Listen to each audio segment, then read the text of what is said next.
Last क्या था?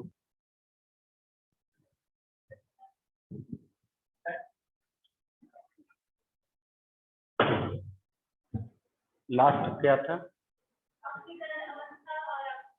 संख्या दोनों में। देखो, अब अगला पॉइंट आप लो, ऑक्सीकरण।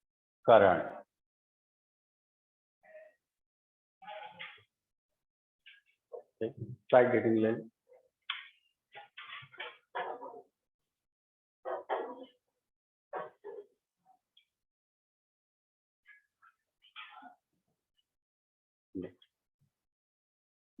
अब जैसे बात की जाए कि ऑक्सीकरण होता क्या है, ठीक है। एक आप एग्जाम्पल देखो, ये एक क्रिया है। ऑक्सीकरण एक आपकी क्या है? क्रिया है।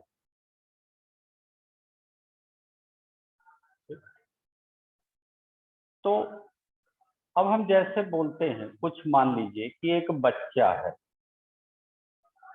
वो रो रहा है, ठीक है।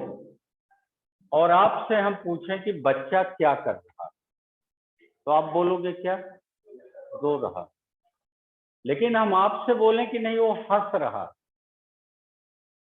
क्योंकि आप केवल एक स्थिति को देख रहे हो बस, ठीक है ना। आप केवल एक स्थिति को देख रहे हो कि वो बच्चा रो रहा है। लेकिन हम पहले देखे थे कि वो बच्चा बहुत भय भय करके रो रहा था, बहुत तेज रो रहा था। तो हमें उस बच्चे की पहले की कंडीशन पता है कि बच्चा बहुत तेज रो रहा है, और अब क्या कर रहा हो? कम रो रहा है, तो हंसने की तरफ जा रहा नहीं हो, ठीक। तो ऐसे जो ऑक्सीकरण वगैरह होता है, ठीक, हम अकेला आपको बोल दें कि आयरन का क्या हुआ है, कुछ नहीं बता पाओ जब तक इस आयरन को हम तुलना ना करें, ठीक। तो यहाँ आयरन की ऑक्सीकरण संख्या कितनी है? 0। और यहाँ कितनी है? तो तुलना करनी पड़ेगी कि ऑक्सीकरण संख्या 0 से कितनी हो गई? +2 हो। तो एक तो ऑक्सीकरण की परिभाषा ये होती है ना, कि किसी तत्व की या कोई भी पदार्थ है, तत्व की ऑक्सीकरण संख्या में क्या हो जाए? वृद्धि हो जाए। तो जब आप बोलोगे कि ऑक्सीकरण संख्या में वृद्धि हो रही, तो आपको दो तुलना करनी पड़ेगी ना, कि पहले कितना है? 0 ऑक्सीकरण संख्या, और 0 के बाद कितना लिखा हमने? +2 लिखा। दूसरी बात, ठीक है, V इलेक्ट्रॉनीकरण।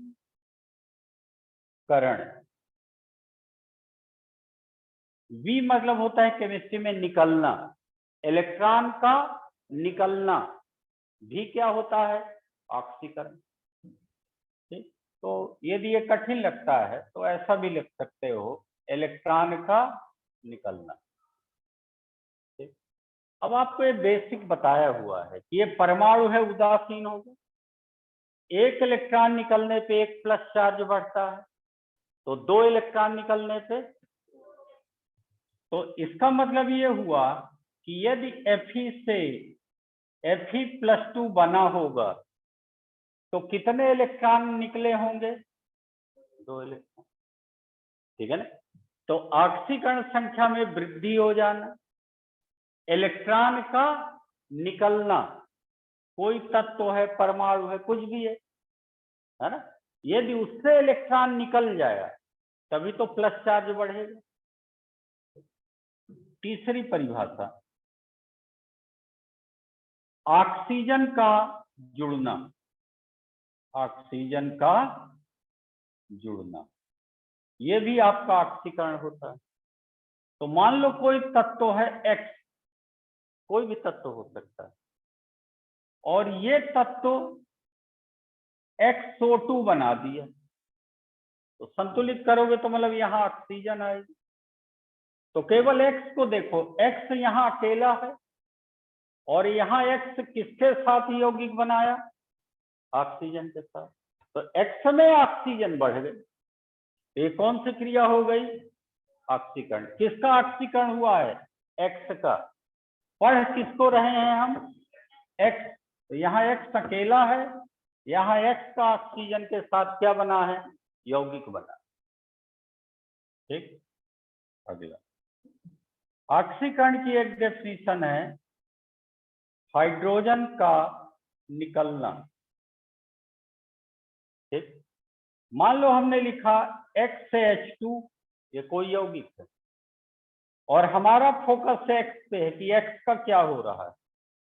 हमने यहां लिख दिया X + H2, तो यहाँ एक्स के साथ हाइड्रोजन थी, संयुक्त थी, और यहाँ एक्स अकेला हो गया, मुक्त अवस्था, मतलब एक्स के साथ क्या नहीं है, हाइड्रोजन नहीं। तो ये ऑक्सीकरण की क्रिया तुलनात्मक होगी। जब भी आप ऑक्सीकरण पढ़ोगे तो किसी तत्व को क्रिया कारक में देखोगे, फिर उसी तत्व को क्रियाफल में देखोगे, फिर चेक करोगे कि क्या उसकी ऑक्सीकरण संख्या बढ़ी है, क्या उसने इलेक्ट्रॉन को त्यागा है, क्या उसने ऑक्सीजन के साथ संयुक्त हुआ, क्या उसके साथ हाइड्रोजन निकल गई, जुड़ी हुई हाइड्रोजन निकल गई। ये सब क्रियाएं कौन सी क्रियाएं होती हैं, ऑक्सीकरण की क्रियाएं होती हैं। ठीक, ये चारों पॉइंट आप नोट कर लो।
हो गया सर। ठीक, आवाज आ रही है? हाँ सर। हो गया, पूरा लिख लिए।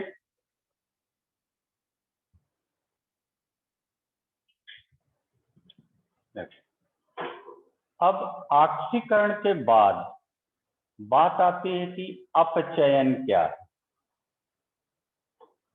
अपचयन, अपचयन को क्या बोलते हैं, रिडक्शन। ठीक है, बिल्कुल उल्टा सोचो, किसी तत्व की ऑक्सीकरण संख्या में क्या हो जाए, कमी। तो अब हम इसी एग्जाम्पल को सेट कर रहे हैं। मान लो Fe पर +2 चार्ज था और Fe पे चार्ज आ गया 0। तो तुलना करो, पहले ऑक्सीकरण संख्या कितनी थी, +2, और अब कितनी हो गई, ये क्या हुआ, अपचयन। अच्छे बताओ, अपचयन किसका हुआ, Fe +2 का अपचयन हुआ है कि Fe का। Fe+2 पर। Fe+2 की ऑक्सीकरण संख्या कम हुई ना, Fe की थोड़ी ना कम हुई। तो यहां से पढ़ो और यहां जाओ, ठीक है ना। तो अब चेन किसका हुआ? Fe+2 पर। इलेक्ट्रॉनीकरण, इलेक्ट्रॉन का जुड़ना। किसी क्रिया में यदि कोई पदार्थ इलेक्ट्रॉन को ग्रहण कर ले तो उसका मतलब क्या हो रहा? अपचयन।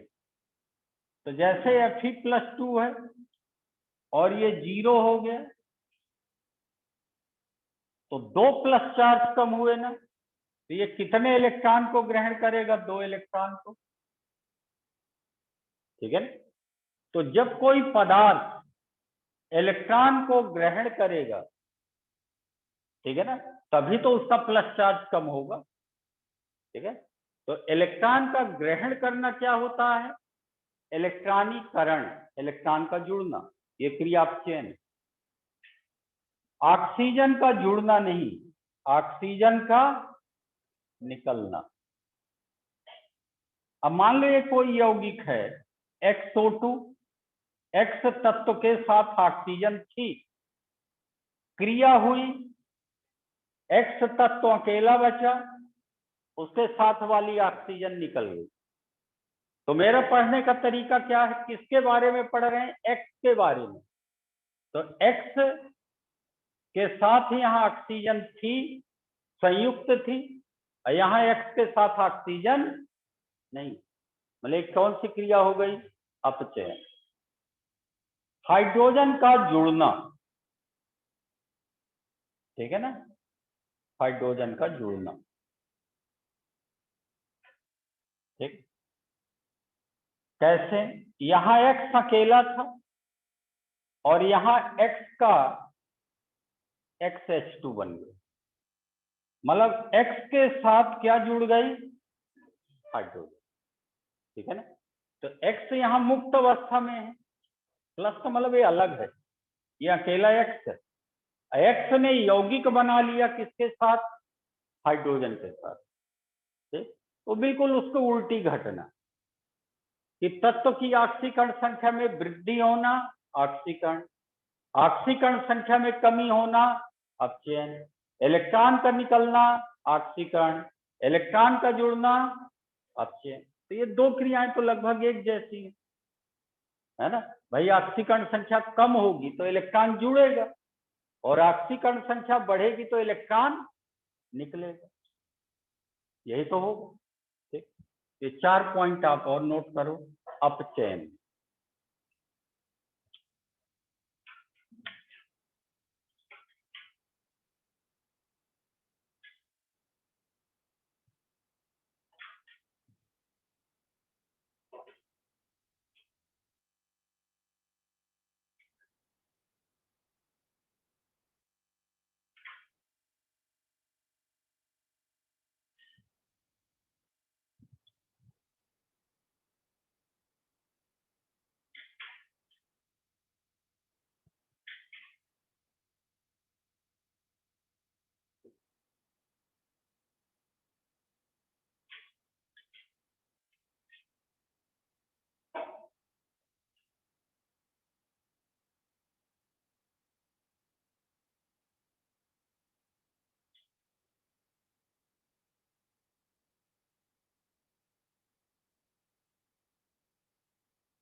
ऑनलाइन वाले बच्चों का हो गया?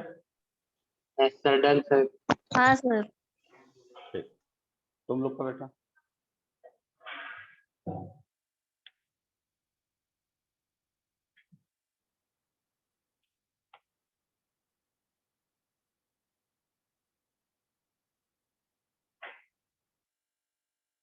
देखो, अब इन्हीं चीजों को यूज करके एक होती है आपकी उपापचय, है ना, अभिक्रिया।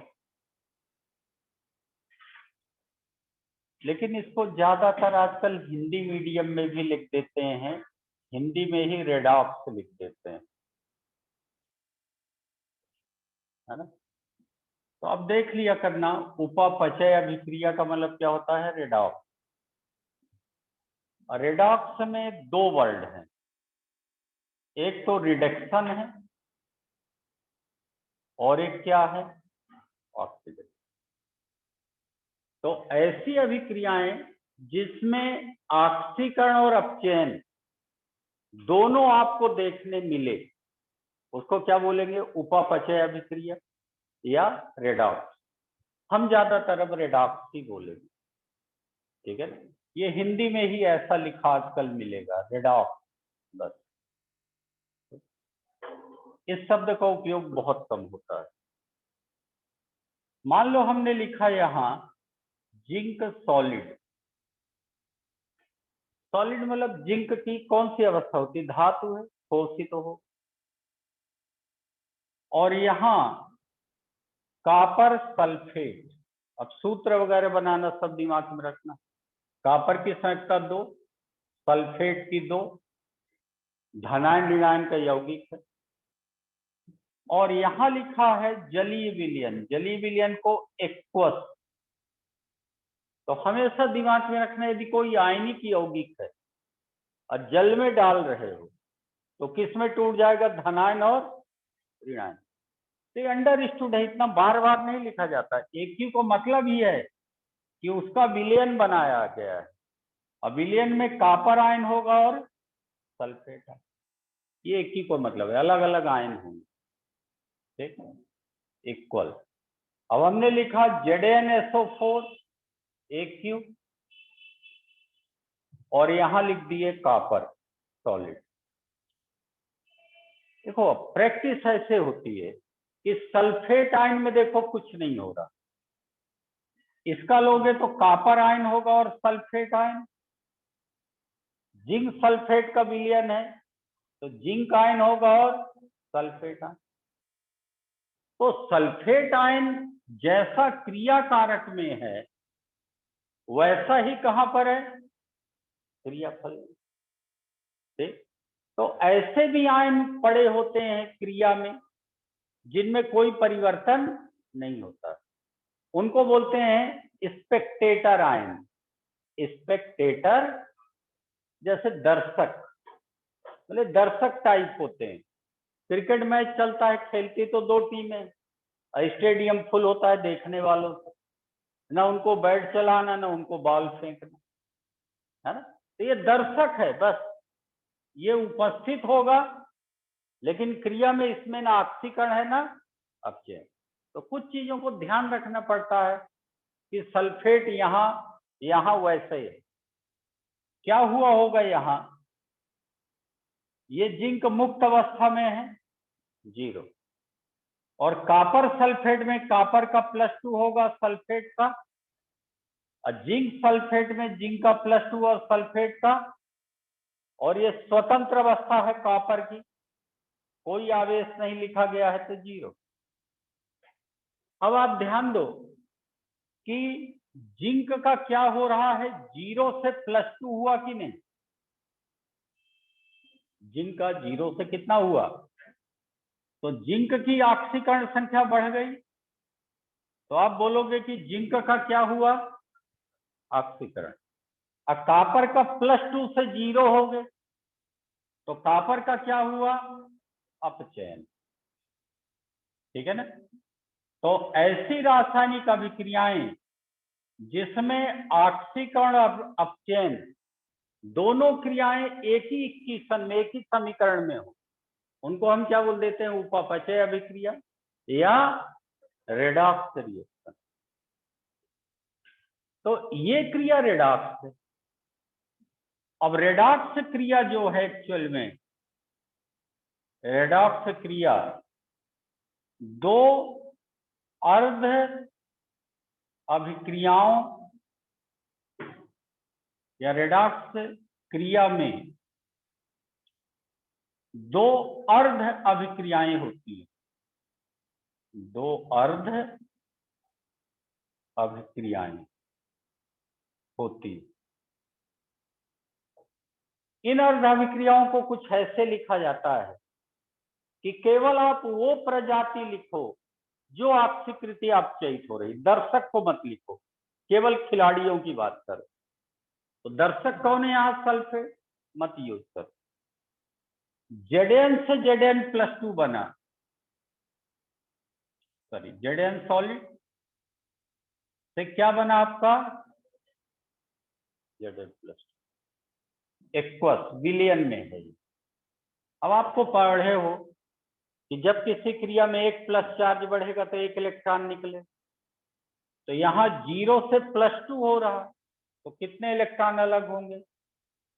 यही तो देखो, ऑक्सीकरण संख्या में वृद्धि हो गई, इलेक्ट्रॉन भी निकला। तो ये क्या है? ऑक्सीकरण अर्ध अभिक्रिया। अब लेकिन ऑक्सीकरण अर्ध अभिक्रिया लिखने में टाइम लगेगा, तो ऑक्सीडेशन अर्ध मतलब हाफ, और रिएक्शन मतलब अभिक्रिया OHR। OHR का मतलब क्या हो गया? ऑक्सीडेशन हाफ रिएक्शन, ऑक्सीकरण अर्ध अभिक्रिया। अपचयन वाला लिखो, यहां कॉपर आयन था, कॉपर आयन से क्या बनेगा? Cu सॉलिड, तो ऑक्सीकरण संख्या +2 से 0 हो गया, तो कितने इलेक्ट्रॉन निकलेंगे? सॉरी, कितने इलेक्ट्रॉन लिए जाएंगे? 2। इसको क्या बोलेंगे? अपचयन अर्धाभिक्रिया। अपचयन को क्या बोलेंगे? रिडक्शन। तो इसको आप बोलोगे रिडक्शन हाफ रिएक्शन, है ना। और इन दो अर्धाभिक्रियाओं का योग कौन सी अभिक्रिया बनेगी? रेडॉक्स। तो अब हम लिखने जा रहे हैं रेडॉक्स। रेडॉक्स लिखने का अपना तरीका होता है कि एक अर्धाभिक्रिया में जितने इलेक्ट्रॉन त्यागे जाएं, दूसरे अर्धाभिक्रिया में उतने ही इलेक्ट्रॉन ग्रहण किए जाएं। ये बैलेंस होना चाहिए। तो ऊपर वाले की कृपा है कि अभी बैलेंस है। यहां से 2 निकल रहे हैं और यहां 2, आगे चल के ऐसा कोई जरूरी नहीं। ठीक, तो इन चीजों पे फोकस करना, आगे काम आएगी। अब जब 2 समीकरणों को जोड़ते हैं तो जो प्रजाति कॉमन होती है, मतलब एक किसी समीकरण के क्रिया कारक में है और किसी समीकरण के, वो कैंसिल हो जाएंगे। तो मतलब ये इलेक्ट्रॉन से 2 इलेक्ट्रॉन कैंसिल हो जाएंगे, Zn तो कैंसिल होगा नहीं। तो इधर क्रिया कारक में क्या लिखोगे? Zn solid Cu+2 equal Zn+2 और Cu, ये सॉलिड है, ये इक्वल। तो कुछ इस तरह से हम बोला करेंगे। कहीं बोलेंगे ऑक्सीडेशन हाफ रिएक्शन, कहीं बोलेंगे रिडक्शन हाफ रिएक्शन, कहीं बोलेंगे रेडॉक्स। ठीक है ना। तो इतनी चीजें और आप नोट करो, ये वाला एग्जाम्पल।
दुर्गेश हो गया?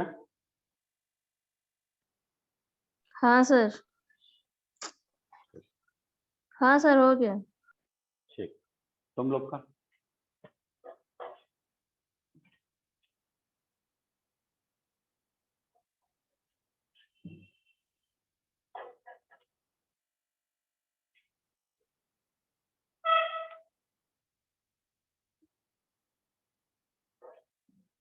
इसके बाद साइड हेडिंग लो, रेडॉक्स क्रिया के प्रकार।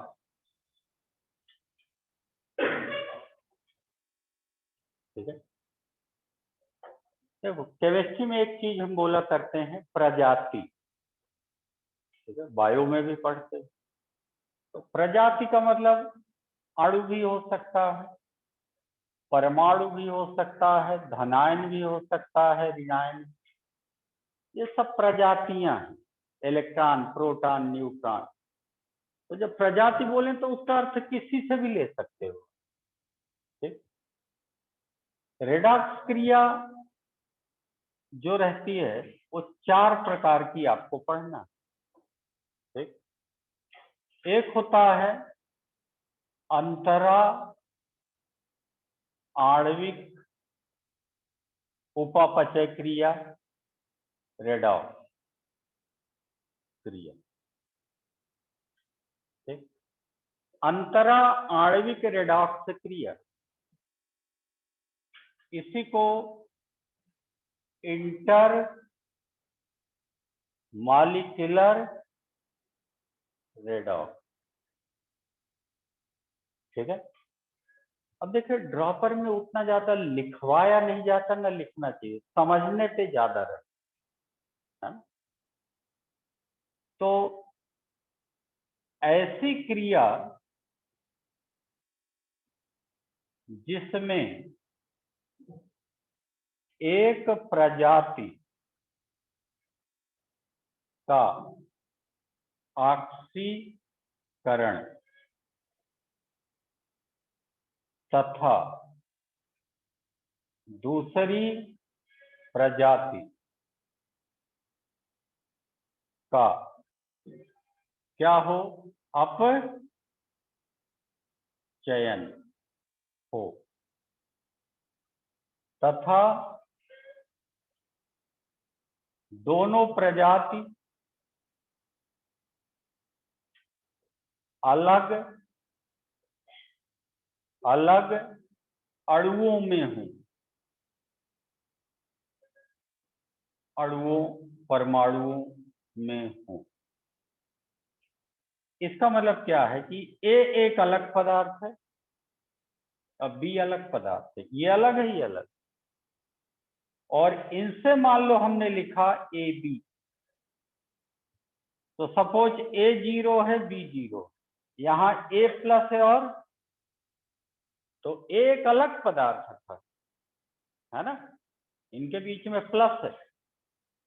ए और बी का एक यौगिक नहीं, तो ए अलग है, बी अलग है, तो ये दो अलग अलग अणु हैं, दो अलग अलग प्रजाति है। और एक क्या हो रही, ऑक्सीकृत हो रही है, ए से ए प्लस लिख दिया हमने, और एक क्या हो रही है, अपचयित हो। तो ये किस तरह का रेडॉक्स है आपका, अंतराणविक। अब ये बोलने की जगह इंटरमॉलिक्यूलर ज्यादा बोला था। एक जो एग्जाम्पल लिए थे इसी का तो उदाहरण था जिंक, एक अलग पदार्थ, कॉपर सल्फेट का जलीय विलयन, ठीक, और क्या बन गया आपका, जिंक सल्फेट और कॉपर।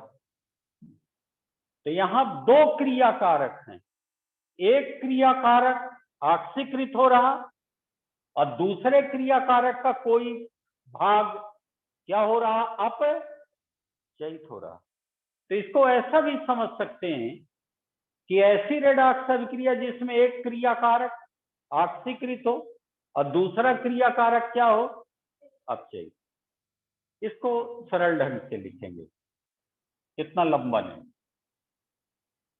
है ना। ऐसी क्रिया जिसमें एक क्रिया कारक, यहां दो क्रिया कारक हैं, तो एक क्रिया कारक का ऑक्सीकरण तथा दूसरे क्रिया कारक का क्या हो, अपचयन हो, उसे कौन सी क्रिया बोल दोगे आप, इंटरमॉलिक्यूलर रेडॉक्स। ठीक है, तो इसमें दो क्रिया कारक हैं, एक जिंक है और एक, और आपको केमिस्ट्री लिखने का तरीका पता है कि जितने तरह के क्रिया कारक होंगे सबके बीच में अलग अलग प्लस साइन आए।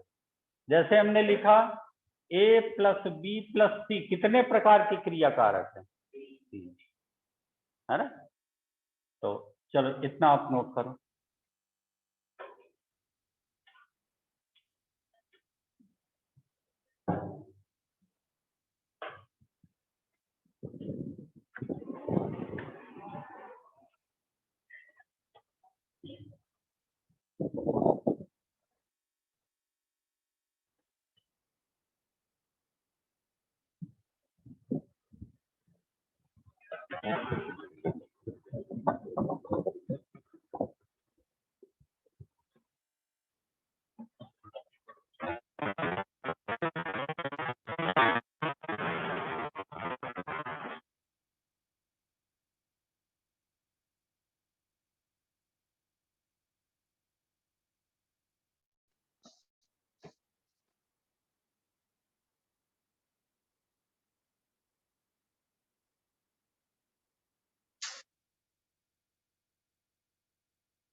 हो गया सर।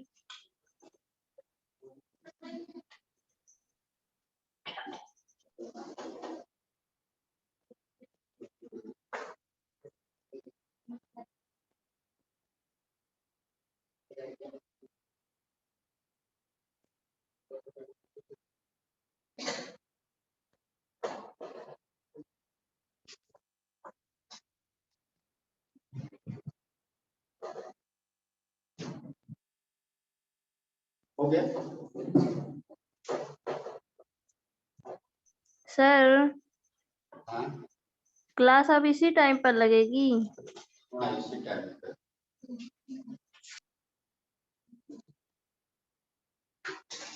ये टाइम अच्छा है, तो लोग जल्दी आओ जबलपुर, तो टाइम और अच्छा हो। Yes sir. एक प्रकार हुआ, दूसरा प्रकार जो भी पॉइंट 1 है, ये जो भी था, एक होता है अंतः अणुक रेडॉक्स।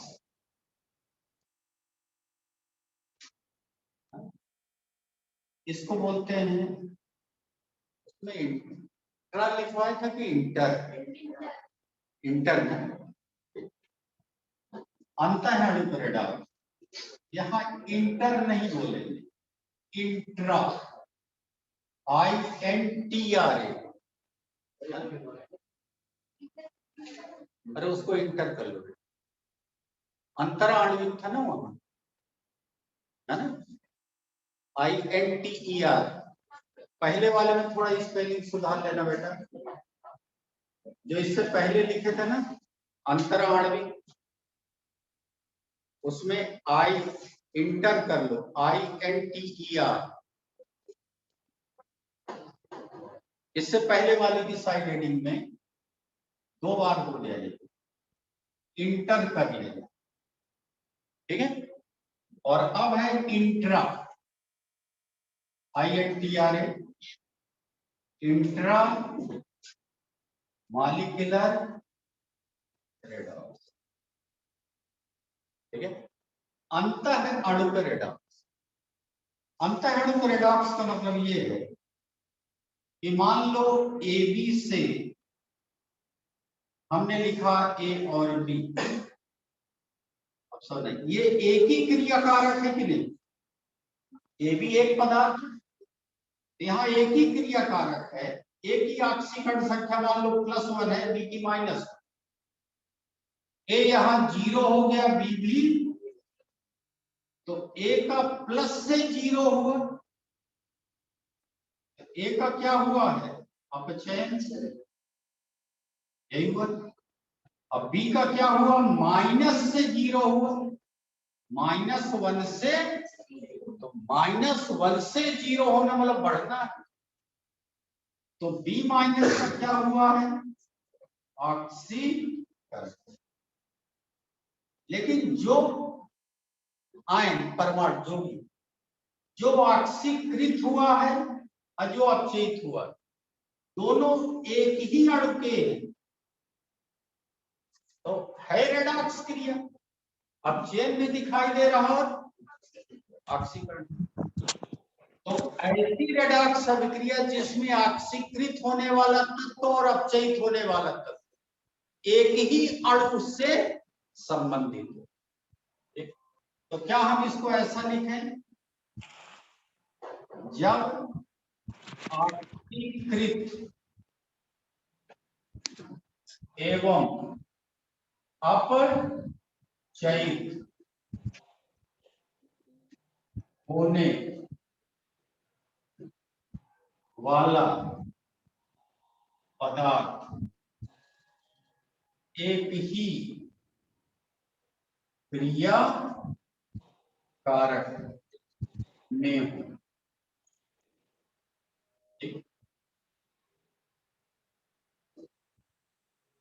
होने वाले तत्व। अच्छा, एक चीज और क्लियर, जब ऑक्सीकृत एवं अपचयित होने वाले भिन्न तत्व, मतलब तत्व भी भिन्न होना चाहिए, तो एक तत्व A है और एक तत्व, तो A का अपचयन है और B का, तो 2 अलग अलग तत्व, लेकिन दोनों तत्व एक ही क्रिया कारक में, एक ही अणु में। अब देखो ये ज्यादा समझ में आएगा। पोटेशियम क्लोरेट, तो जो लोग शुरू से बैठे हो ध्यान में रखो, ये क्लोरेट आयन होता है, ClO3 माइनस। इस आयन को क्या बोलते हैं? Chlorate ion. Potassium chlorate, potassium की संख्या क्लोरेट की सूत्र क्या बनेगा? KCl। जब हम पोटेशियम क्लोरेट, तो ये एक ही क्रियाकारक है, एक ही पदार्थ है। जब हम इसको गर्म करते हैं तो पोटेशियम क्लोराइड बनता है और कौन सी गैस निकलती है? ऑक्सीजन। संतुलित नहीं कर रहा हूं। तो इस पदार्थ का नाम क्या है? Potassium chlorate. इसको गर्म करने पर क्या दे रहा हो? पोटेशियम क्लोराइड और ऑक्सीजन। अब देखो अपने आप को कैसे मेंटेन करो। प्रथम वर्ग के धातुओं की संयुक्त अवस्था ऑक्सीकरण संख्या सदैव प्लस हो, ये लिखाया है कि नहीं? तो के में टाइम किल मत करो अपने। क्यों? ये पोटेशियम संयुक्त अवस्था में है कि नहीं? यौगिक बनाया। यहाँ भी पोटेशियम स्वतंत्र तो नहीं है, यौगिकों के रूप में पोटेशियम क्लोराइड। तो के की ऑक्सीकरण संख्या यौगिकों में सदैव +1 होती है, इसके अलावा कोई रास्ता ही। तो क्या हम यहाँ ऐसा लिखें कि के की ऑक्सीकरण संख्या कितनी है आपकी? +1। इधर में कितनी है? क्या के में कुछ ऑक्सीकरण चेंज हुआ? ऑक्सीजन की यौगिकों में कितनी होती है? -2। ऑक्सीजन की, यहाँ O है, O पर कौन सा चार्ज होगा? -2। इधर ऑक्सीजन स्वतंत्र है, कोई यौगिक है तो कितनी होगी? तो ऑक्सीजन का क्या हुआ है? ऑक्सीकरण। -2 से क्या हो गया? 0। -2 से 0 हुआ मतलब बढ़ा। अच्छा, क्लोरीन का देखो क्या होगा? KClO3 में क्लोरीन का निकालो। तो K का 1 समझ में आया? Cl का X, अब ज्यादा टाइम मत लिया। K का 1, Cl का नहीं पता है X, 3 ऑक्सीजन का -6 इक्वल टू 0। अभी मत समझना सर +- लिखा, ये तो हम O का लिखें। KClO3 में कोई आवेश नहीं होगा। ठीक, तो 1 + x - 6 equal to 0, x equal to निकाल लेना घर पे +5। तो यहाँ KClO3 में K पर चार्ज है +1, O पर चार्ज है प्रति O पर, और Cl पर कितना आया? +5। और यहाँ Cl पर कितना होगा? निकाल के देख लेना। K+ है, पूरा अणु उदासीन है, यदि K+ है तो Cl कितना होगा? -1। क्लोराइड आयन, पोटेशियम क्लोराइड ही तो बोलते हैं, और क्लोराइड होता है माइनस। तो यहाँ क्लोरीन का क्या हुआ है? अपचय। +5 से कितना हो गया? तो क्लोरीन का अपचय। ऑक्सीजन का क्या हुआ? ऑक्सीकरण। पोटेशियम का क्या हुआ? कुछ नहीं, ना ऑक्सीकृत हुआ ना। लेकिन क्लोरीन जो अपचयित हुआ है और ऑक्सीजन जो ऑक्सीकृत हुआ है अलग अलग तत्व, लेकिन ये दोनों तत्व एक ही क्रियाकारक में है कि नहीं? ये दोनों तत्व, तो ये किसका उदाहरण बनेगा? अंतः अणुकर रेडॉक्स। ये क्या होगा आपका? अंतः अणुकर रेडॉक्स। जैसे मारपीट, आप अपने घर से पड़ोसी से मारपीट कर, वो इंटर है, क्या है? अब घर के ही 2 लोग मारपीट कर लो तो अंतः है, वो क्या हो गया? ये एक ही घर है, एक ही पदार्थ है, वो उसी के सदस्य आपस में इलेक्ट्रॉन ले रहे थे। तो ये उदाहरण बनेगा किसका? क्षमता है आयु का इसको आप बोलो।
हो गया।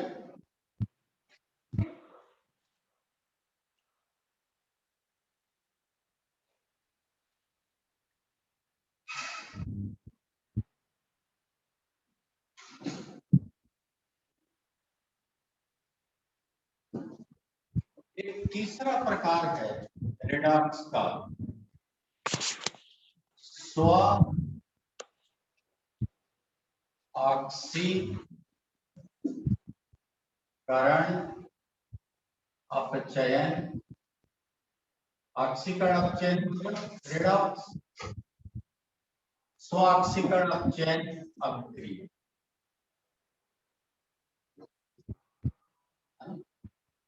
सेल्फ ऑक्सीडेशन रिडक्शन या सेल्फ रेडॉक्स है ना। स्व ऑक्सीकरण अपचयन अभिक्रिया, सेल्फ रेडॉक्स, या कभी कभी हिंदी में लिख देंगे डिस प्रोपार्थिनेशन,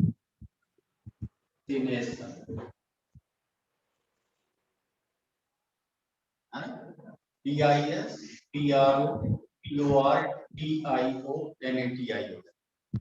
डिस प्रोपार्थिनेशन। हिंदी में भी आजकल ऐसा लिखा मिल जाता है, डिस प्रोपार्थिनेशन। ठीक है, इसका मतलब क्या है? सेल्फ ऑक्सीडेशन रिडक्शन या स्व ऑक्सीकरण। तो ऐसी रेडॉक्स क्रिया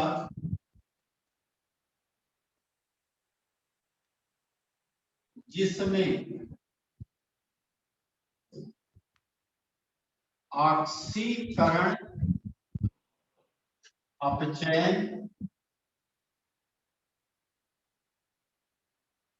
की क्रिया एक ही तत्व में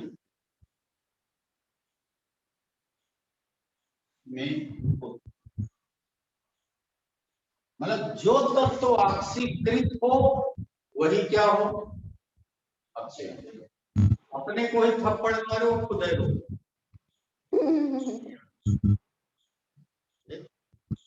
तो 3 प्रकार के हैं, ये एक घर है, ये दूसरा घर। इनके बीच लड़ाई, इंटरमॉलिक्यूलर रिडक्स। कौन सा हो गया?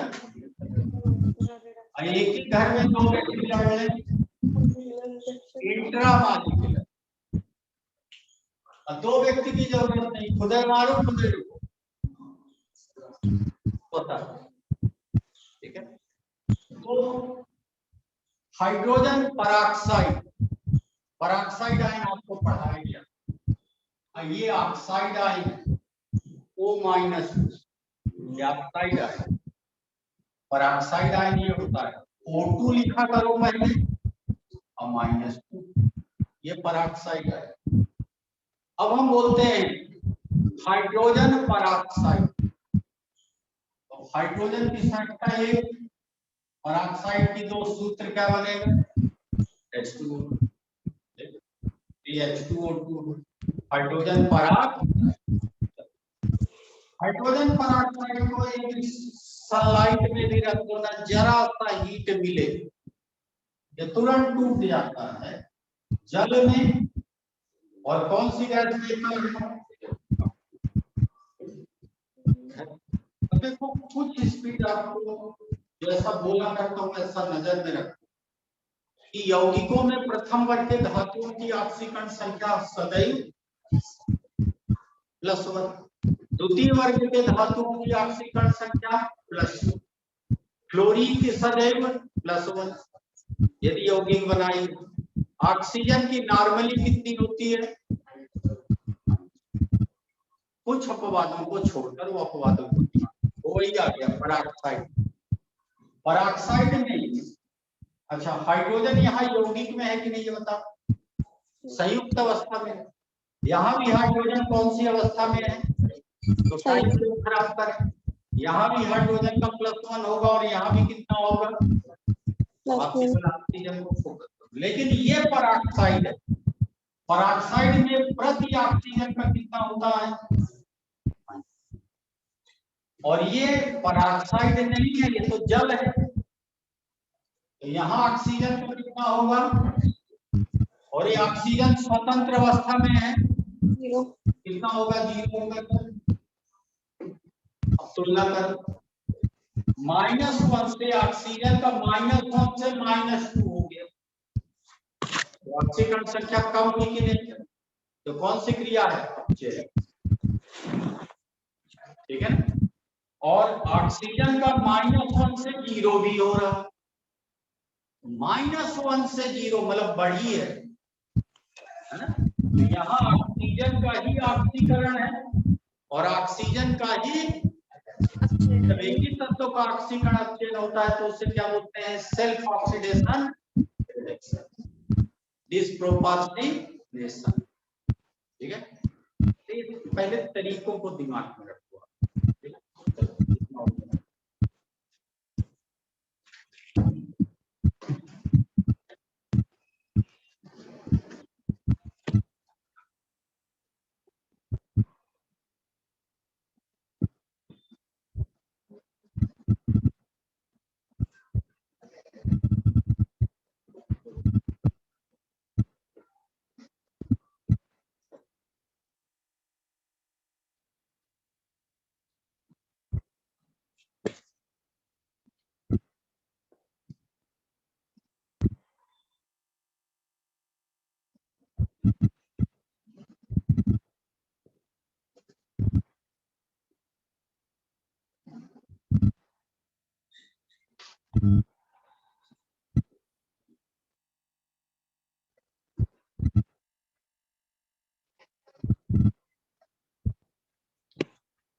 हो गया।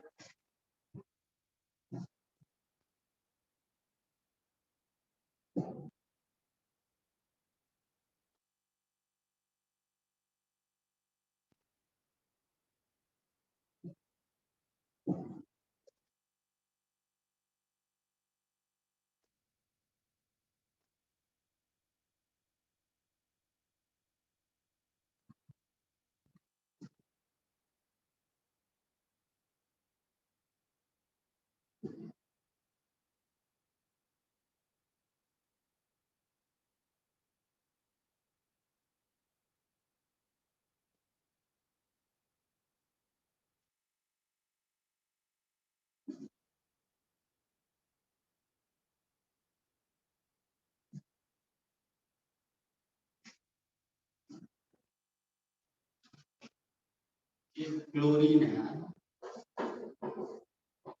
PCl5, तो हमने लिखा PCl और Cl।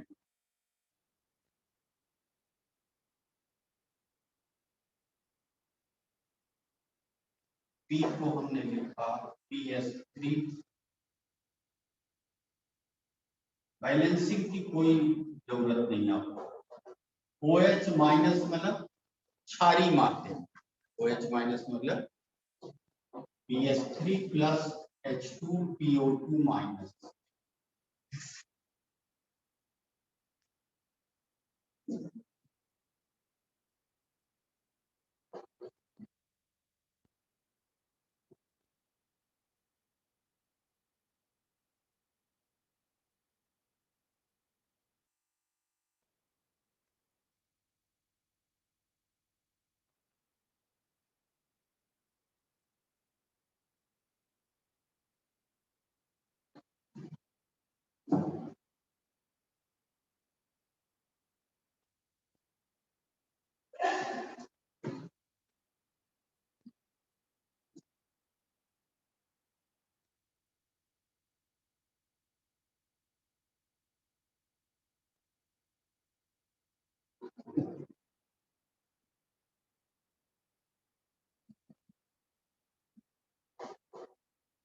ये कितनी क्रियाएं हैं? 7। इसमें आपको तरीका बताना कि कौन सा अंतराण्विक रेडॉक्स है, कौन इंटरमॉलिक्यूलर है, कौन इंट्रामॉलिक्यूलर है, और कौन सा सेल्फ ऑक्सीडेशन और रिडक्शन। कौन सी अंतराण्विक रेडॉक्स है ना, कौन अंतःआण्विक रेडॉक्स है, और कौन सा स्व ऑक्सीकरण और अपचयन रेडॉक्स। ठीक है, कोशिश करो इस 7 का आंसर दे।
चलो यहाँ चेक करना, यहाँ सोडियम स्वतंत्र अवस्था में है 0।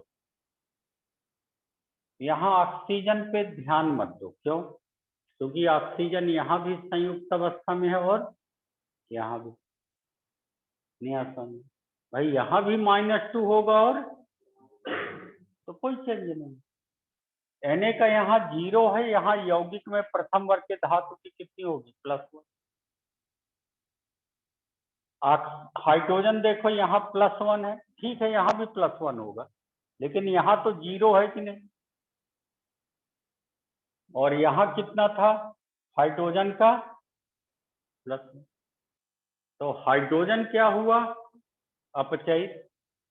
और सोडियम क्या हुआ? लेकिन सोडियम एक अलग क्रिया कारक में है और हाइड्रोजन, तो ये कौन सा रिडॉक्स होगा? इंटर। अब समझ लेना हिंदी उसकी। PCl5 में P की ऑक्सीकरण संख्या निकाल के देखना +5 ये काम आप खुद करेंगे। और Cl का -1 आएगा, यहाँ P का +3 आएगा और यहाँ Cl का 0 आएगा, यहाँ -1 ही रहेगा।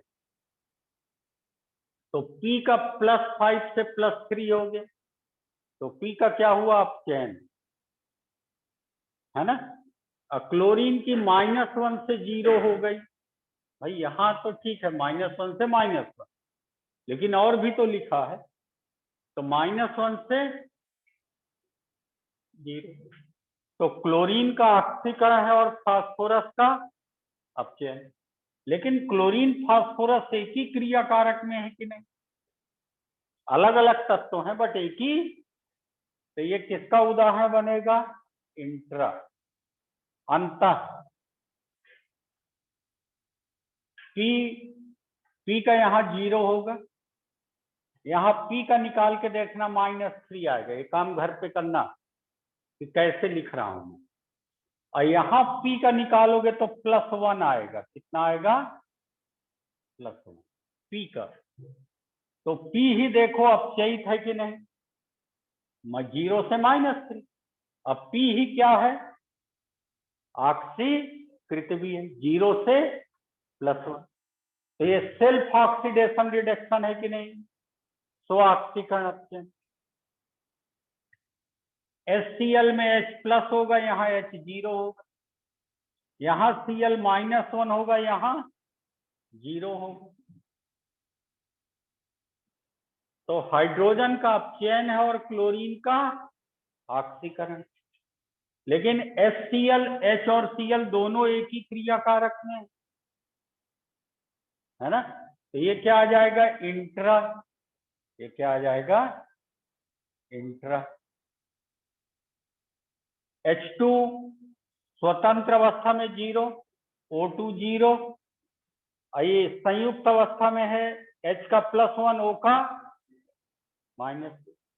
तो हाइड्रोजन ऑक्सीकृत है और ऑक्सीजन अपचयित है, लेकिन हाइड्रोजन एक अलग क्रिया कारक है और ऑक्सीजन एक, तो ये क्या आ जाएगा, इंटर। HNO3 में H का मत निकालो, H यहाँ भी संयुक्त अवस्था में, यहाँ भी H संयुक्त, मतलब H का +1 ही आना है। N का यहाँ निकाल के देखना, +5 आएगा और O का -2 नाइट्रिक अम्ल में। यहाँ N का आएगा +4 और यहाँ O का कितना आएगा, तो नाइट्रोजन अपचयित है +5 से +4 और ऑक्सीजन -2 से 0। लेकिन N भी और O भी एक ही अणु के हैं, एक ही क्रिया कारक में N भी है, उसी क्रिया कारक में O भी है, एक ही घर के हैं। तो क्या आ जाएगा, इंट्रा, है ना। ये रेडॉक्स है ही नहीं। अरे प्रथम वर्ग के धातुओं की +1, ऑक्सीजन की -2, हाइड्रोजन का यहाँ +1, Cl का, Na का प्लस, Cl का, हाइड्रोजन का +1, ऑक्सीजन का, किसी भी तत्व की ऑक्सीकरण संख्या में कोई चेंज, तो जरूरी नहीं कि सब क्रियाएं रेडॉक्स की हों। ये क्रिया हमने दी थी जो रेडॉक्स है ही नहीं। समझ में आ गई बात, ठीक है। तो अगले पीरियड में ये सब आप पढ़ के तब बैठे, ठीक है। चलो आवाज यहाँ मेरे साथ से, क्या तुम लोग को आवाज आ रही थी, यस सर। सर ठीक है। इतना काम करके बेटा परसों, ठीक है। Yes sir. ओके।